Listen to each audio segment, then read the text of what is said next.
Remember, I took a prayer for 21 days, dry prayer, without food, without water. Started praying. I was determined. It was raining. To a point one day my wife called my mother, told my mother that please talk to your boy. This man is going to die. But I was determined. I continued in prayer. That night I remember it rained. My wife came up, pleaded with me, please leave this place. I could hear my mother talking on loudspeaker. You know how she would say, my son, this is not the way to seek God. I say, you don't understand. The kind of answers I'm looking for, this is the only way to seek God. I will not live here. Came back, continued praying. I continued to pray. On the 21st day, I was coming down as if the Lord had already told me it is time to go. As I was starting to leave that place, because I stayed in one place for 21 days. Hey, it got to a point my feet, it's as if they were, there's another hunger. And we bless God. As I was moving, I looked up and I saw something like a box. And that thing was descending gradually to where I was. That part was written. When I went to peep, it's as if I was here, but I had the ability to peep inside. That box was written wealth. But it was in a language, it's not English. I can't really say how that word was. It's a very Hebrew kind of a concept. I can't really say. But it was written wealth. When I saw it, I rejoiced. I remember that night I shouted. I shouted to the Lord. The next morning, because I had already left, it was around 3, went back, took water. When the next morning came, guess what is happening? Shylock are on my doorstep. Hi, God showed me a box of wealth. Shylock are now coming. I had taken a loan and I had given some pastor some money to be able to give me a small tent of like 200 or 300, like 300 people, so I can begin ministry somewhere. We're not talking about far. It's just 2 years ago. I went and I took the loan, and the pastor went with the tent, and we went with the money. I forgave him. So it left me in trouble. These auctioneers came, and I remember in that apartment, people were looking at me, laughing. Ah, my God. They came, they could not want to hear what I said, they took the car. Remember, I've now come from seeing wealth. I've told my wife, wealth. The next morning, wealth is leaving us. So I remember the car went, I say, okay. I had a small phone that I had bought for like $20. That phone was overheating. We had gone somewhere with my brother to take the phone. It was overheating. So the only way for that phone to have charge is to keep it on charge. And if you keep it on charge when you're preaching on Facebook, it would overheat. You couldn't even touch it because the outer part was made of metal. So we sat there. I took the phone, and the Lord had enticed me to start doing those preachings, live preaching. So I just started doing the preachings, you know. By then we were only 2 views. That view was me and my wife. Then we advanced to 3 views. It was me and my wife and my sister. We advanced to 4 views and 6 views, you know. And one day my wife came and told me, preach to me. I'm the view. I will hear you. But I bless God for my wife. So he continued. Not long later, hey, my God, I did that for like a year. Not long later, I just received a message. Someone sent me a message like, hello. I says, hello. And the Lord had already told me to make sure that I treat everyone equally. Not to value this one because of how they look. This one looks rich. This one, no. The Lord had already warned me. I say, okay. I said, hello.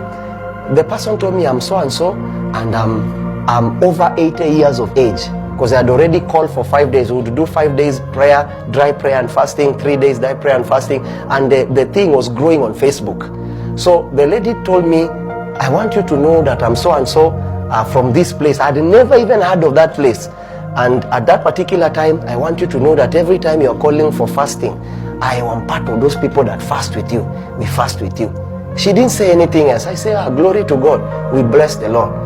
We left the whole matter. 3 weeks later, she sent me a message, say, hello, how comes you don't ask for money? Every time I see you preaching, you don't have anything you've put. The Lord had already told me that he will build, that I should never try to do, and I'm not claiming that if you ask for anything is wrong. It was just my template that I should have followed. So I was not really interested in that. The Lord had just told me to go and preach the gospel. At the right time, He will make things happen. So the lady asked me for how to send whatever she was sending. I refused. She got to my wife. My wife later on gave the whole thing. She sent some little money. I remember it was around $6,000. And I was so happy. At that time she sent, I looked at my wife and I told my wife, no, this is not it.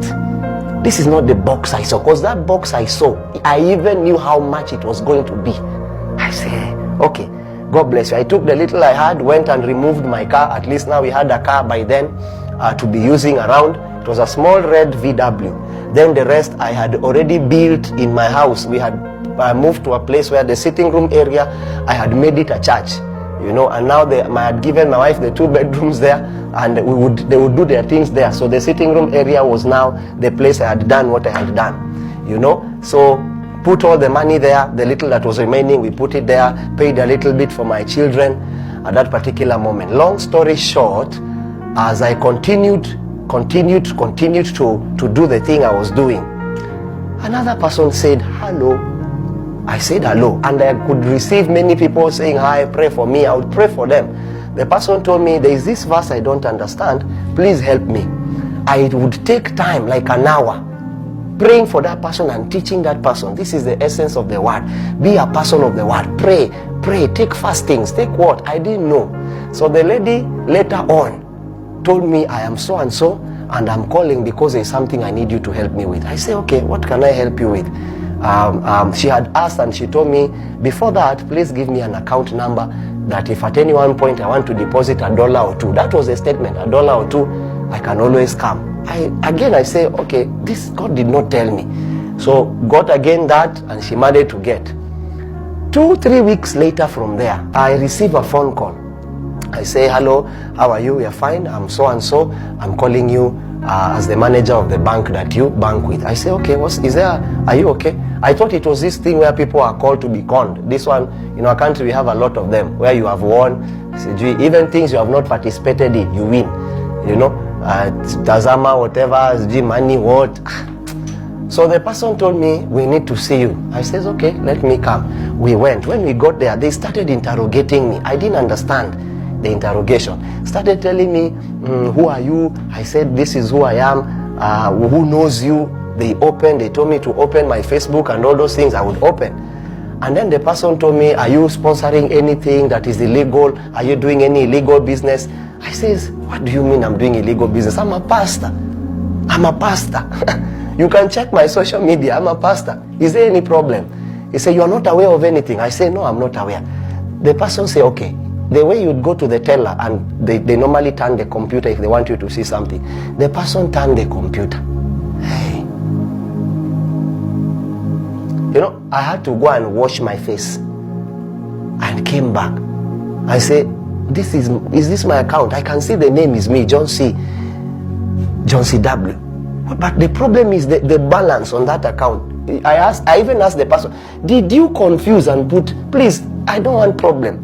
That is when they mentioned to me the name of the same person who told me if I want to put $1 or $2. When I went to check, it was exactly what was on the box that I saw. Exactly.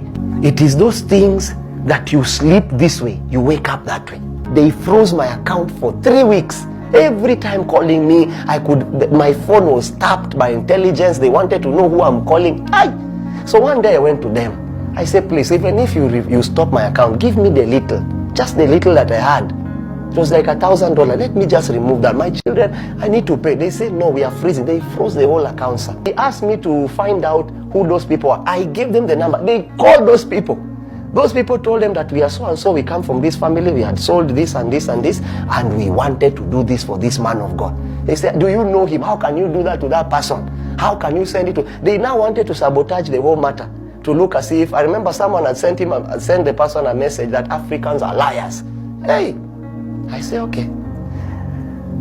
I called the person today. I told the person, look, that finance is not mine. I had a dream I saw, a vision I had in the aeroplane. You can keep it, but you will answer to the author of that vision. I left. The next day, they called me. They said, we want you to know we have allowed you to use your account.